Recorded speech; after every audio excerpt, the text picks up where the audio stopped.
फरीदाबाद जिला समाज एवं कल्याण विभाग में फरीदपुर निवासी राजाराम को किया गया मृत घोषित।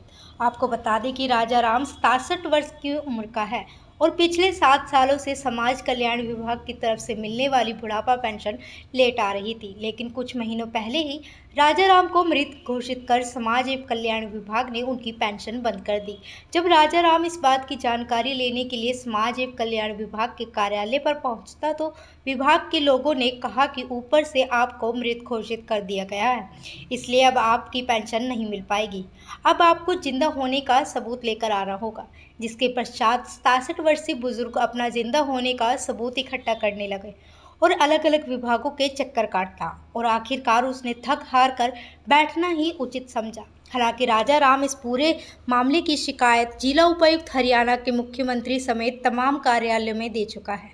वहीं समाज कल्याण विभाग की तरफ से मृत घोषित होने के बावजूद गांव में भी राजाराम मजाक का पात्र बना हुआ है, जहां लोग उसे जिंदा भूत के नाम से पुकारने लग गए। आपको बता दें कि राजाराम की घर की आर्थिक स्थिति भी काफ़ी कमज़ोर है और राजाराम सरकार की तरफ से मिलने वाली बुढ़ापा पेंशन पर ही पूरी तरीके से निर्भर था। आखिरकार राजाराम ने मीडिया का सहारा लिया और अपने जिंदा होने के तमाम दस्तावेज मीडिया के सामने रखे। अब देखने वाली बात ये होगी कि लापरवाह अधिकारी कागजों में जिस व्यक्ति को मृत घोषित साबित कर चुके हैं, क्या उसे दोबारा से जिंदा कर पाएंगे। मेरा नाम राजाराम है। राजाराम जी, क्या हुआ है? आपकी पेंशन कट गई है। मेरे साथ ये हुआ जी, मैं पेंशन ले रहा था।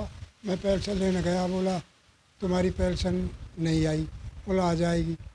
फिर यहाँ कागज़ पेंशन डिपार्टमेंट में गया तो वहाँ एक भाई है रवि, उसने दिखवाया, कहा सुना, वहाँ से एक मृत्यु का सर्टिफिकेट वो दे दिया, डॉक्यूमेंट कागज़ दे दिया।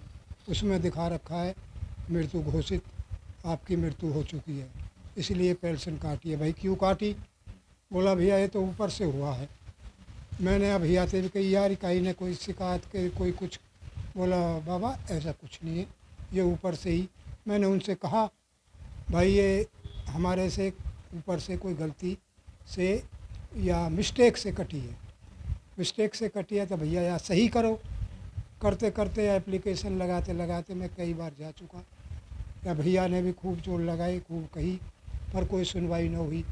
वाके बाद में मैंने यहाँ फिर गया, मैडम नहीं है, मैडम सस्पेंड हो गई।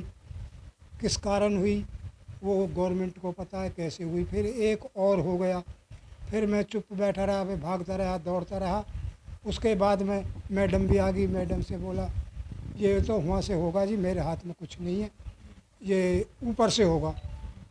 ऊपर से होगा तो मैं तो मरा पड़ा हूँ। मैडम से कहा मैं तो मरा पड़ा हूँ, ऊपर से होएगी। कहा जब मैं ऊपर ही चला जाऊँगा तो मेरी पेंशन को बनेगा। कहा फिर मैंने वहाँ से जा कर के डीसी को एप्लीकेशन लगाई। वहाँ से जा कर के फिर मैं अमर उजाला में गया, फिर मेरा लड़का गया, फिर दैनिक जागरण में गया, दैनिक जागरण में दिया, अमर उजाला में दिया। भागते भागते मैं भूखा प्यासा, मतलब ये है कि मैं एक एक पैसा को बच्चे कौन किसके देते दे भी रहे हैं थोड़ा बहुत, तो कौन किसकी वो करता है। तो इस हालत में जो है आज तक मैं दौड़ता दौड़ता मैं परेशान, नींद आती है, रोटी खाता हूँ नहीं खाता हूँ, मन में आती है तो एक आध रोटी खा लेता हूँ, नहीं मैं इस चिंता में। मैं ये सोच रहा हूँ कि इससे तो अच्छा है जब गवर्नमेंट किसी की कार्रवाई कुछ नहीं कर रही, नहीं सोच रही, तो इससे तो अच्छा मरना बेहतर है। मैं तो इस बात पर अमर हो गया हूँ कि मैं अपनी पेंशन के कारण या गवर्नमेंट के कारण मैं अपनी जान खपा कर दूँ। तहे दिल से आभारी हूँ जो आप हमारे गांव में आए। ये बड़ा बूढ़ा है जी, मेरा नाम रवि है, मैं इनके पड़ोसी हूँ। तो बड़ा बूढ़ा है जी, ये कहने लगे भैया मेरी पेंशन कट गई है, और कैसे कैसे कटी है कैसे ना कटी। मैंने बाबा एक बार आपके चलते हैं साथ, जैसी भी हम पे हेल्प होगी। बड़ा बूढ़ा है कोई भी है, आज के टाइम में पेंशन के ही निर्भर है। अधिकतर जितने भी बड़े बूढ़े हैं वो सब पेंशन पर निर्भर हैं। ठीक है जी, और निर्भर ऐसे हैं कि भाई अगर थोड़ा सा इन्हें पूंजी मिल जाती है तो उस बहाने से रोटी भी मिल जावे हैं, आज के टाइम में सभी जानते हैं। तो बाबा मेरे पास में आया तो मैं बाबा के साथ वहाँ गया। जाने के बाद में बाबा की हमने इंक्वायरी करवाई, भाई कैसे पेंशन रुकी है, कोई तो कारण बताओ हमें। तो उन्होंने बेचारे ने, जो वहाँ के अधिकारी हैं, थोड़ी घनी हमारी हेल्प भी करी है। उन्होंने हमें कागज लिखा के दिए जी, ये मृत्यु घोषित कर दिए हैं। भाई जी मृत्यु घोषित कैसे कर दिए, बाबा तो सामने है, आपके सामने मेरे साथ आए हुए हैं, मैं भी ये भी नहीं है भाई इकला आया हूँ पूछने के लिए, बाबा ये रहो। तो जी उन्होंने कि हाँ बाबा तो है जी, पर ये तो मृत्यु घोषित कर दिया है। भाई बाबा को रीज़न बताओ कैसे करो। तो जी आप ऐसा करो, या तो जहाँ उनके पास में CHC सेंटर है या क्या करें कोई भी PSC या हॉस्पिटल है, वहाँ जाकर पता करो जो भी आपका लगता हो। तो बाबा वहाँ लेके गए, बाबा चल भाई वहाँ चलते हैं तो पता करते हैं वो कैसे कटी। तो हम खेरी हॉस्पिटल में गए, बाबा ले गए।